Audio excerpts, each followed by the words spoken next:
sa panawagan ng Marcos resign at bumaba ka na sa pwesto sapagkat hindi na babagay sa ating bansa na merong presidenteng bangag na wala sa tamang pag-iisip. Ang dapat natin ipalit, walang iba kung hindi si VP Sara.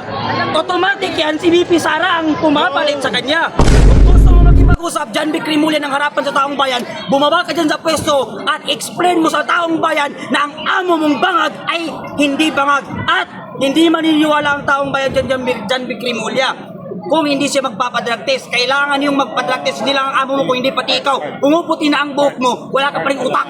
ICI, ginagawa nila ngayon ng state witness si Martin Romualdez na alam naman natin na si Martin Romualdez ay isang malaking magnanakaw at ang ICI ay isang bayad na departamento ni Bongbong Marcos na hindi maglalabas ng katotohanan.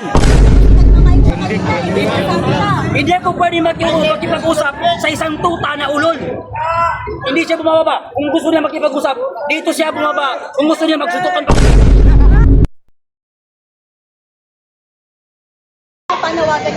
Talagang malaki ang galit ko sa mga kurap na politiko at mga buhaya, pati dito sa mga tuta na mga ulol, na mga walang utak, itong tuta na mga kurakot. Kaya kaming mga Pilipino, mga kabataan na nagkikisa sa panawagan ng Marcos resign at bumaba ka na sa pwesto sapagkat hindi na babagay sa ating bansa na merong presidenteng bangag na wala sa tamang pag-iisip. Yan ay hindi galing sa kung sino-sinong Pilipino. Yan ay galing mismo sa bunganga ng kanyang kapatid na si Amy Marcos na si Bongbong Marcos ay bangag at adik. Kung pagbibigyan ng pagkakataon, makababasa pa si Pangulo, sino sa tingin mong ipapalit? Ang dapat natin ipalit, walang iba kung hindi si VP Sara. Automatic yan, si VP Sara ang pumapalit sa kanya. At yan ay ayaw ng mga dilawan na mangyari na si VP Sara ang maupo na presidente, pero hindi nila alam na sila ang gumawa sa batas na yan na pag lumawa ang isang presidente ay ang vice president ang susunod. Tapos ngayon, ipagsisigawan ng makakaliwa na pati si Sara ay mag-resign. Bakit? Alam nila na mapuputol ang mga sungay nila pag si VP Sara na upo. Wala ni sana ang pwedeng mangungurakot. Buko na lang di makakaintindi nun. John B. Crimulian mula sa DILG, ano yung mensahe niyo sa kanya kung gusto niya makipag-usap ng harapan? Kung gusto mo makipag-usap, John B. Crimulian ang harapan sa taong bayan, bumaba ka dyan sa pwesto at explain mo sa taong bayan na ang amo mong bangag ay hindi bangag at hindi maniniwala ang taong bayan dyan, John B. Crimulian. Kung hindi siya magpapadrug test, kailangan yung magpadrug test. Hindi lang ang amo mo kung hindi pati ikaw. Pumuputi na ang buhok mo, wala ka pa ring utak. So, gusto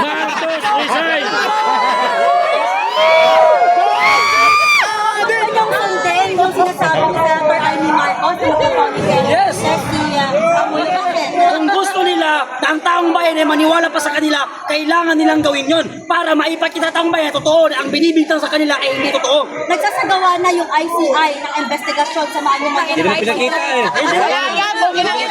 Okay, taong bayan, walang paniniwala sa ICI. Bakit? Ang ICI, ginagawa nila ngayon ng state witness si Martin Romualdez na alam naman natin na si Martin Romualdez ay isang malaking magnanakaw at ang ICI ay isang bayad na departamento ni Bongbong Marcos na hindi maglalabas ng katotohanan. Naniniwala ba kayo na hanggang Pasko meron pang makukulong madadagdagan pa? Sunod-sunod na yan! Sunod-sunod na yan at ang pangarap ng taong bayan ay si Bongbong Marcos ang makukulong pati si John B. Crimulian. So sila ba yung sinasabi ng malaking tuta? Yes, si Bongbong Marcos ay isang malaking balye ng pating. Napakalaki ng mga sungay. Siya yung tulo ng mga pagdalako sa ating bansa. Alam nyo, kaya ko sinasabi na si Bongbong Marcos ang pinakauna ng mga kurakot. Kaya ko sinasabi na si Bongbong Marcos ay isa sa pinakauna ng kurakot dahil siya ang umaaproba sa lahat ng project at sa lahat ng budget. Si Bongbong Marcos ang pumipirmahan yan bago mapunta doon sa sinabi ng mga kurakot. Ano kasi sinabi si dapat paniwalaan ng Yes, taong bayan? dapat natin paniwalaan na si Zaldico ay isa sa mga kurakot at nagnako sa pera ng bayan. Ngayon, si Zaldico lamang ang makakapagturo kung sino ang mga kasabwat at sino ang leader nila sa mga pagdalakaw. At tinuro niya mismo doon, si Bongbong Marcos ay sangkot sa pagdalakaw sa ating pera. So yung panawagan nyo ngayon, bumabasa ko. Yes, Lahat. yan ang panawagan namin. Kung hindi makapalang pagmumukha mo, Bongbong Marcos, bumaba ka na sa pwesto dahil buong sambayan ng Pilipino ang nagsisigaw ng Marcos resign, kaya dapat ka na bumaba sa pwesto mo. Yan, kung gusto mo na mahal mo ang taong bayan at mapaganda ang ating bansa, mas mainam na bumaba ka sa pwesto para maging peaceful ang ating bansa. Dahil nakakaya sa lahat ng mga Pilipino at nakakaya sa ibang bansa na ang ating bansa ngayon ay kurakot at ang mumuno sa atin ay wala sa tamang pag-iisip. Ano nyo, ginagawang rally, protest rally dito sa Recto, masusundan pa ba ito? Yes, masusundan to hanggat hindi bumababa at napapakulong ang mga politikong sangkot sa anomalya. Pero hindi naman magagaya na nangyari sa September 21 protest rally na nagkaroon ng mga komunista So, yun eh. hindi natin yun gagayahin, pero hindi natin sila mapipigilan kung kaya gagawin nila yun dahil sa tagal-tagal ng panawagan natin na bigyan ng justisya at karapatan at naikulong, mapanagot ang mga politiko hanggang ngayon, wala pa rin kami nakikita. Kaya kung meron man sa mga grupo o political organization ang gumawa pa nun, hindi namin masisisi. Dahil yun ay galit nila at dapat lamang yan sa mga politikong magnanakaw. Salamat sir. Wala po kayo saan sir? Wala ako sa Mindanao, kaya kung ang bale sinasalubong ko yung pinapakaya ng NBI, ayun! Naman dyan, Mikrimuli! Ipakita si John Mikrimuli, andun! Si John Mikrimuli, andun, ipakita niyo! Ayos, John Picong. Kasi nagmamike siya kanina. Hindi ako pwede makipag-usap sa isang tuta na ulol. Hindi siya bumababa. Kung gusto niya makipag-usap, dito siya bumaba. Kung gusto niya, magsutukan pa kami.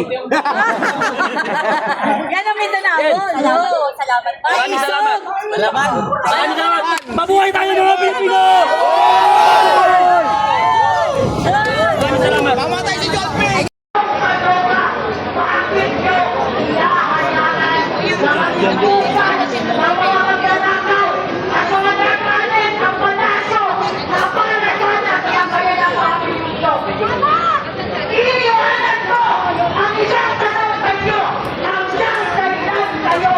Susunod sa utos ng isang drug addict na leader.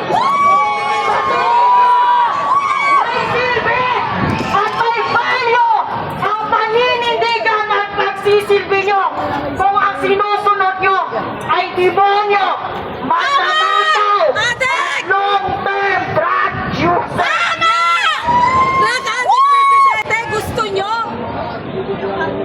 Adik ang presidente! Alam yung adik yan! Balik!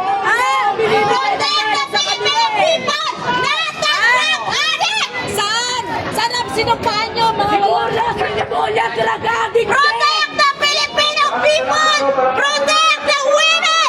Protect the sambayan ng Pilipino! Not the Philippine President! Adik! Adik! Kaya naman, bigyan po natin ang pagkakataon.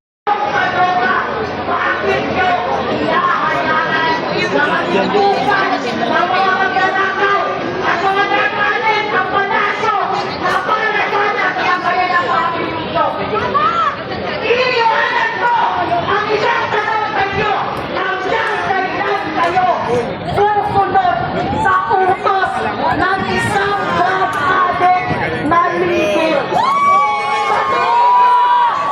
May silbi at may valyo ang paninindigan at pagsisilbi nyo kung ang sinusunod nyo ay demonyo, masamataw, long-term drug user. Presidente, gusto nyo? Adik ang presidente! Alam yung adik yan! Balik! Protect the Filipino people! Not the drug addict! Saan? Saan ang sinumpahan nyo, mga Protect the Filipino people!